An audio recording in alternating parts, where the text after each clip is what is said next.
The Artificial Podcast Shorts.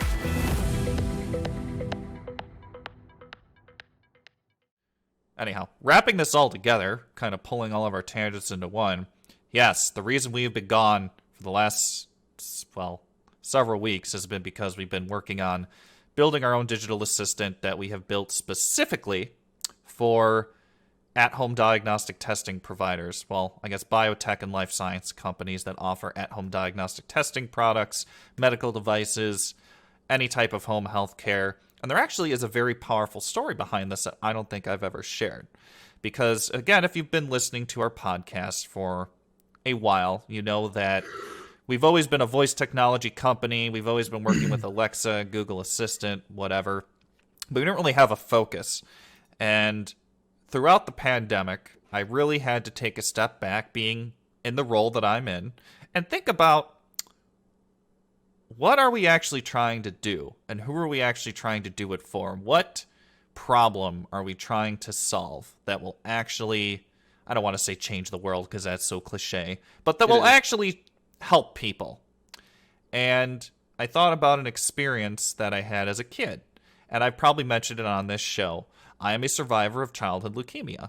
And back in 2003, 2004, at the age of 8, 9 years old, I had a very, very, very hard time taking any type of oral medication. In fact, my parents could only buy me liquid over-the-counter medication because every time I tried to take a pill, I would vomit. Not really a great scenario to be in, especially if you're undergoing chemotherapy treatment and 90% of the medication you take has to be oral. Yeah. So it eventually got to the point where my doctor sat my parents down and said, well, he clearly can't take pills, so you're going to have to start giving him injections in his legs at home of chemotherapy. Now, you would normally think this would sound terrifying to an 8 or 9-year-old, but on the contrary, because I knew that I needed the medication, so I just accepted the fact that I would need to get shots in my legs every couple of weeks. Whatever, I had been poked and prodded so much at this point anyhow. Yeah. Now, my parents maybe got 15 to 20 minutes of training on how to give me these injections at the clinic I was going to, which, in hindsight, why was it only 15 to 20 minutes? That doesn't seem like nearly as much time as you would need to train somebody on how to do this. Anyhow, several weeks later, the medication finally shows up at our doorstep, and I, of course, am stressed out and freaking out, sitting in our bathroom like, oh my God, my parents are going to give me shots. Jesus, what's going on? What's going to happen? And, of course, being a parent, you probably have a lot of questions in the moment that you didn't have in the clinic when you were just getting, trained and shown. The real questions happen in the moment when you're about to actually do it.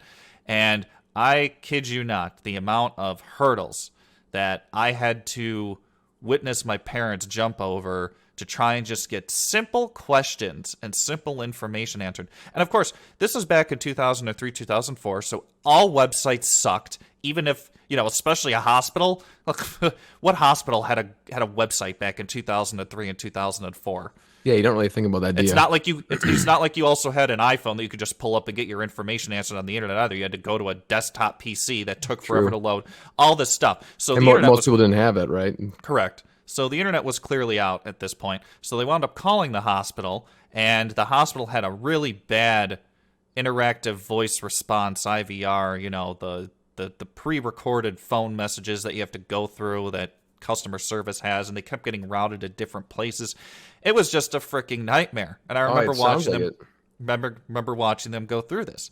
And then ultimately, after about 35 to 40 minutes, they finally got in touch with my clinic at the hospital and the doctors to just get a few questions answered. Yeah. And I really thought about that experience.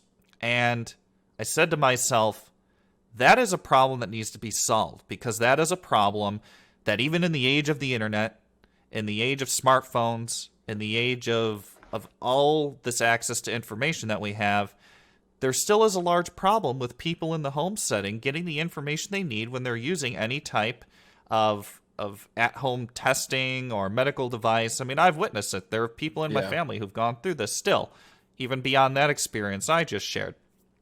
So I really thought about it, and I said, this is the problem that I want to fix. And this is a problem that we can fix using voice technology, because number one, how cool would it be to just go to the website of, the provider you got your test from, or medical device, or hospital, whatever, and you can just talk to the most realistic, intelligent digital assistant that you've ever come across that can support you and give you the information you need when you need it. No hurdles, no friction. You can just talk to it. You don't have to even talk to another human being, because it is the ultimate customer support agent, Yep.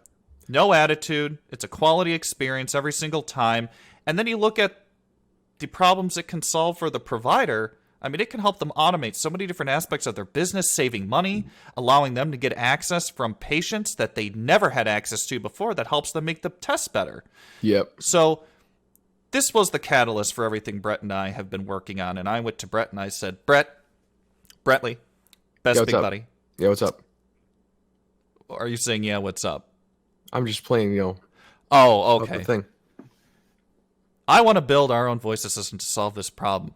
And what did How do you Brett expect say? me to do that? Correct. Brett threw his hands up in the air and the papers went flying everywhere and he walked out of the room. I just learned how to build for Alexa and Google. What the hell? Which, that's not true. Brett had already been building things for Alexa and Google for a while at this point. But, yeah, Brett pretty much said, I don't know how to do that. And I said, well, I guess we'll figure it out. So guess what? Fast forward several months later. Figured it out. And we figured it out. Hey there, artificial podcasters.